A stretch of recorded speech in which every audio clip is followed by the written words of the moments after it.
statement after your comments yesterday morning. You said we're not going to control the virus. He released a statement saying that this underscores the broader strategy that the White House has waved the white flag. Well, the only person waving a white flag along with his white mask is Joe Biden. I mean, when we look at this, we're going to defeat the virus. We're not going to control it. We will try to contain it as best we can. And if you look at full context of what I was talking about is we need to make sure that we have therapeutics and vaccines. We need to make sure that when people get sick, that they have the kind of therapies that the President of the United States has, that we can provide. Those emergency use authorizations hopefully will be coming in very short order. We're hopeful, very hopeful, based on a number of conversations that vaccines are just a few weeks away, and we're in preparation for that.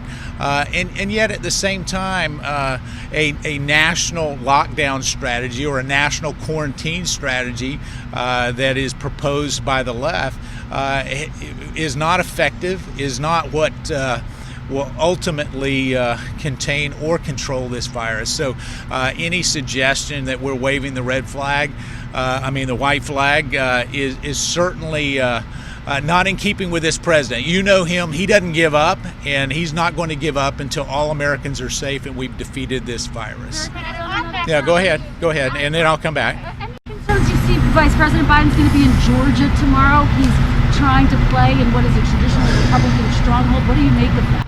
Well, since both of my children live in the Georgia-Atlanta metropolitan area, I can tell him that it'll be an uphill battle for Joe Biden.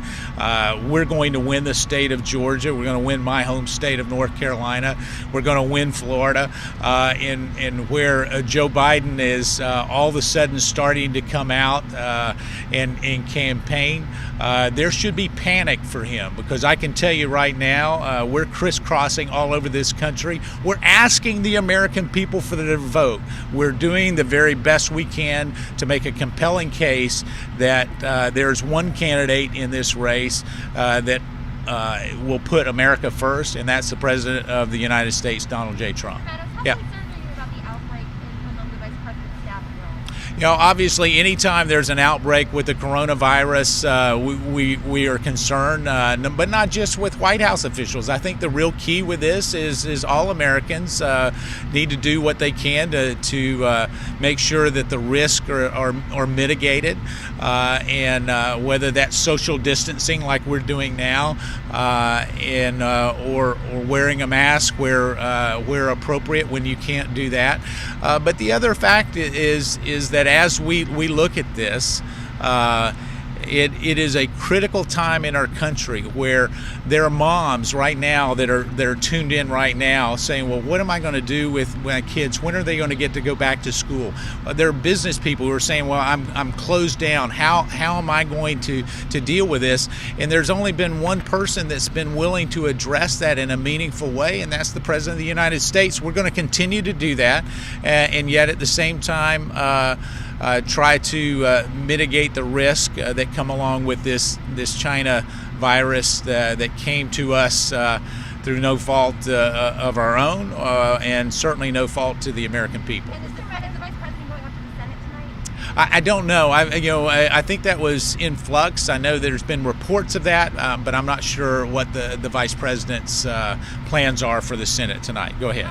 So, given the fact that there is an outbreak and that the last event for George Barrett turned into a super spreader event, is it responsible to have one tonight, and what will you do differently than the first one? Yeah, so the very first event, while there's a whole lot of connections that have been made with who was at the event and who came down with it, we've been able to look at that and track as many as 3 different areas where the virus actually infected different people within the White House. So it didn't all come from that particular event.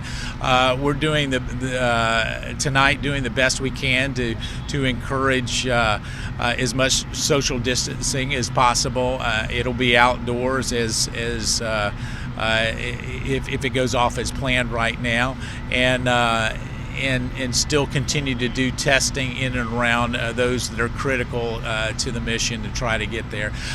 Again, all of these things are wonderful things that we are able to deploy, but the key is we've got to defeat this. We've got to come up with therapeutics. We've got to come up with vaccines, and we're doing that in record time. This president is doing that in record time, and yet it's still an uncertain aspect for many of us that have to deal with that each and every day.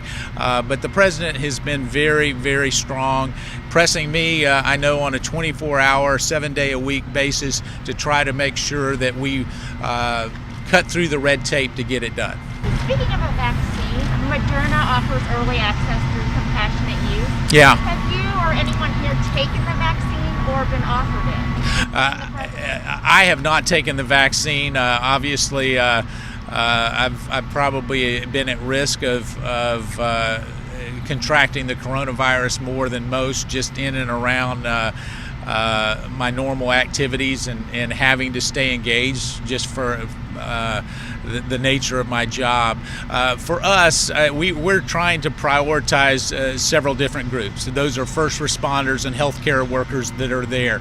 Those are the most at risk. Long-term care. I know we've identified a number of people in long-term care, nursing homes, adult care facilities, trying to get that group that is most at risk in terms of mortality risk, and prioritize those. And so any vaccine that would be offered, I think it would be very inappropriate for me to take it before a number of those individuals that are potentially more in harm's way than even myself. Yeah. Anything else? Thanks, guys. I just really appreciate the care and concern. So many of you've reached out, and I just wanted to let you know everything's fine. Appreciate it. Thank you. Thank you. I am proud.